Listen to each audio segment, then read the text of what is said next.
On kuna borkul gbe kan futta jey gaitu suba. On kuna borkul gbe mo kan futta jey igo sandera. Sanda gata goy jangay. La jeunesse, comme vous le savez, est l'une des couches très importantes qu'aucun pays ne doit négliger pour son émergence.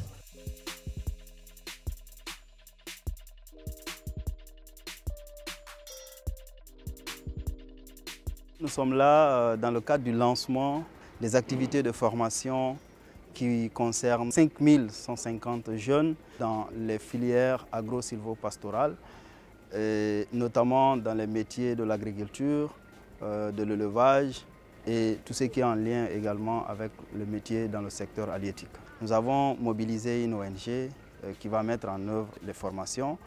Notre objectif, c'est d'abord de faire en quelque sorte que l'information soit circulée au niveau de tous les acteurs impliqués dans la mise en œuvre du projet.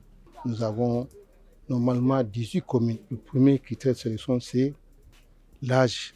D'abord l'âge de 18 à 35 ans et de tous les deux sexes. Mais on a priorisé à ce qu'il y ait au minimum 50% du sexe féminin.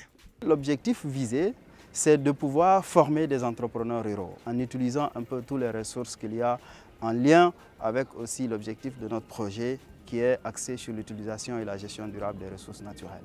Nous avons essayé ensemble avec Enabel pour que les différentes vagues de formation soient de 50 par formation. La formation qualifiante, elle va durer 4 mois. Et ensuite, à la fin des 4 mois, les apprenants sont constitués en groupes d'exploitants collectifs. Et ça, c'est déjà la première phase de leur insertion.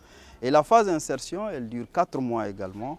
Et c'est à partir de ce moment-là que les apprenants vont aussi recevoir un autre kit qu'on appelle kit insertion. Et à la fin, ce qu'on souhaite, c'est que les apprenants qui sont constitués en groupement d'exploitants collectifs puissent après se constituer en coopérative simplifiée et pouvoir aussi avoir un agrément pour pouvoir, à travers le réseautage, aussi intégrer les coopératives qui existent au sein de la communauté et au sein de la zone d'intervention.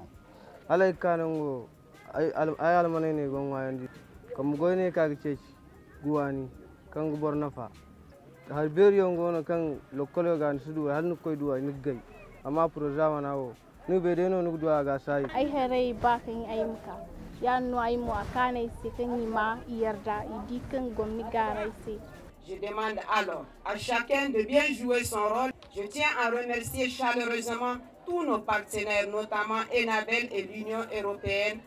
Enfin, aux populations de Tillabéri, je les invite à se mobiliser afin d'assurer le succès de ce projet qui améliorera leurs conditions de vie.